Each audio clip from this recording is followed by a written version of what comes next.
Hey guys, you know what time it is. Boruto chapter 23 has finally dropped, and boy was this chapter absolutely juicy. I mean, from the spoilers alone, I knew this chapter would bring me to tears. And if you are new here, welcome to the community. Go follow us on IG for some cool content. I love making y'all mad over there. You guys are just honestly wonderful. But before we go into detail, Momoshiki has really become the boogeyman. He's got Sukuna like Oritum now, and I love the job Kishimoto and Ikumoto have done with him.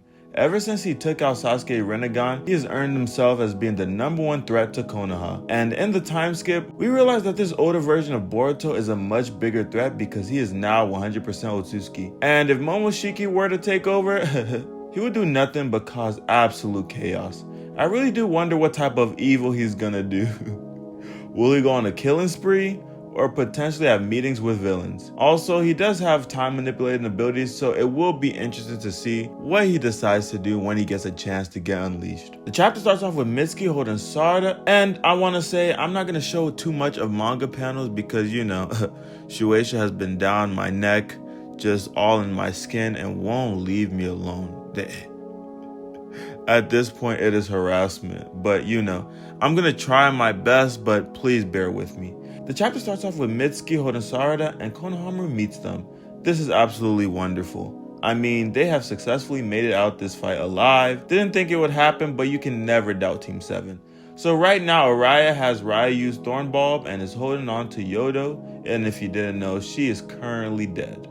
Mitsuki's ready to leave, but Konohamaru says our mission isn't over yet.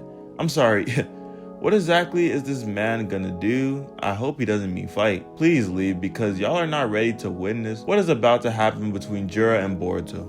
And to harken back on that, we know that Konohamaru has now trusted Boruto after he realized that his life has been saved by him.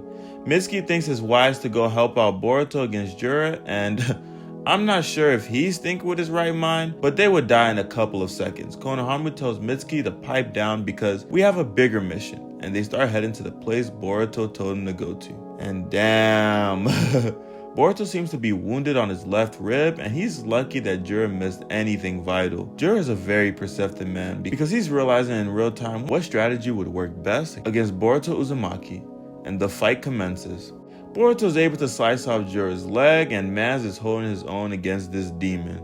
However, he's starting to realize that Jura's pure strength is on another level and that he won't be able to box him out for long.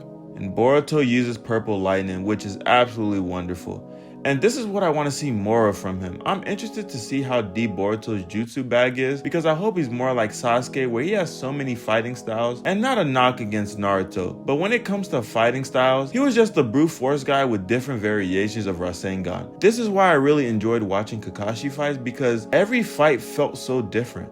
You had no idea what he was going to do in each fight. But let's get back on subject. Jura looks like it hit him for about a few seconds, and then this man really tanked it. And it's just crazy to see how durable Jura is, because the longer this goes on, the worse it is for Boruto. Also, Konohamaru and Mitsuki have made it to the location where Boruto told him to go. And Boruto is completely getting his ass whooped. And now we see Koji's prescience ability on full display, and he is looking very concerned. Ada is asking him what's happening. Back to Boruto, we see that he gets his first official loss in the time skip. And to be honest, this is not a bad loss considering how strong Jura is. Jura has finally won and is impressed about how he is still holding his master's blade even though he is unconscious. Now he's getting ready to give Boruto the final snipe, but Kawaki shows up and puts a rod through the back of his head. Jeez Louise, man. Kawaki is now the boogeyman. I completely love this.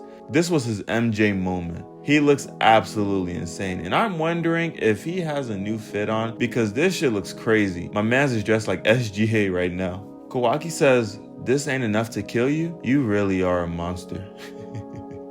This might be quote of the year because he went from fraud to god status very quickly. But this speaks more to how monstrous Jura's nature is because he doesn't even panic. His face didn't even change with a hole in his head.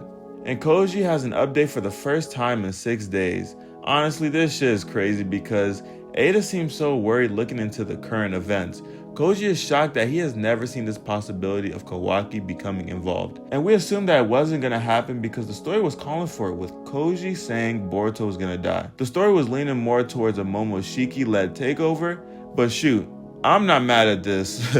And the best lady Delta is back in the fold as she meets Konohamaru at the specific location that Boruto relayed to them. I miss Delta and I'm excited to see her back in the fold after seeing her get mollywopped by Naruto. And now Kawaki is engaged in war with Jura. He tells Boruto to get the hell up, man, because if his little buddy takes over, he will kill him on the spot. Jura is shocked about how strong Kawaki has become all of a sudden, and boy is this story heating up. This is going to be quite exciting because why the hell is Kawaki using karma knowing damn well resonance is going to happen? The whole world knows Boruto cannot control his karma, so I don't see a scenario where this ends good. Shit has gotten way too serious.